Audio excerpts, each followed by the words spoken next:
महाराष्ट्र की राजनीति में मंगलवार को अचानक तब भूचाल आ गया जब देश के वरिष्ठ नेताओं में शुमार शरद पवार ने अपनी पार्टी एनसीपी के अध्यक्ष पद से इस्तीफा दे दिया। अपनी आत्मकथा के विमोचन के बाद शरद पवार ने एक भावुक संदेश के साथ पार्टी प्रमुख का पद छोड़ने का ऐलान कर दिया। उनके ऐलान के बाद महाराष्ट्र की राजनीति में अचानक भूचाल आ गया।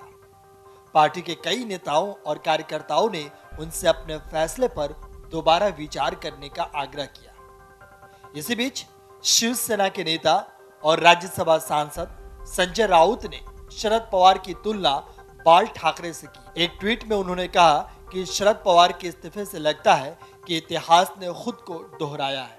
बता दें कि एनसीपी प्रमुख के रूप में पद छोड़ने के फैसले पर शिवसेना के नेता संजय राउत ने उन्हें महाराष्ट्र की राजनीति की आत्मा बताते हुए फैसले की तुलना शिवसेना के संस्थापक बाल ठाकरे के इस्तीफे से की। उन्होंने अपने ट्वीट में लिखा, गंदी राजनीति और आरोपों से तंग आकर तत्कालीन शिवसेना सुप्रीमो बाला साहब ठाकरे ने भी शिवसेना प्रमुख के पद से इस्तीफा दे दिया था, लेकिन शिव सैनिकों के प्यार के कारण उन्हें अपना फैसला वापस लेना पड़ा। अब लगता है कि इतिहास ने खुद को दोहराया है। बाला साहब की तरह पवार साहब भी राज्य की राजनीति की आत्मा है। बता दें कि शरद पवार के इस्तीफे पर एनसीपी नेता अनिल देशमुख ने भी प्रतिक्रिया दी है। उन्होंने कहा कि राज्य और देश को पवार साहब की जरूरत है। उन्होंने कहा, हर कोई जोर दे रहा है कि पवार साहब पार्टी के प्रमुख बने रहे। हमने उनसे अपने फैसले की समीक्षा करने का आग्रह किया है।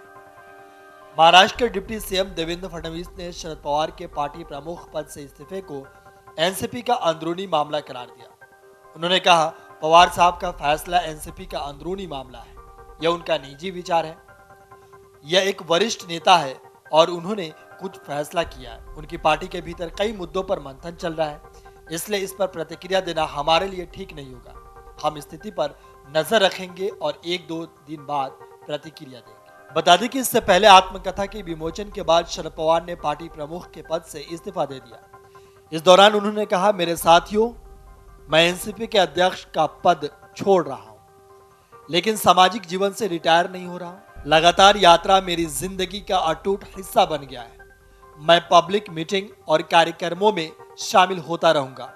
मैं पुणे, बारामती, मुंबई, दिल्ली या भारत के किसी भी हिस्से में हूं, आप लोगों के लिए हमेशा की तरह उपलब्ध रहूंगा।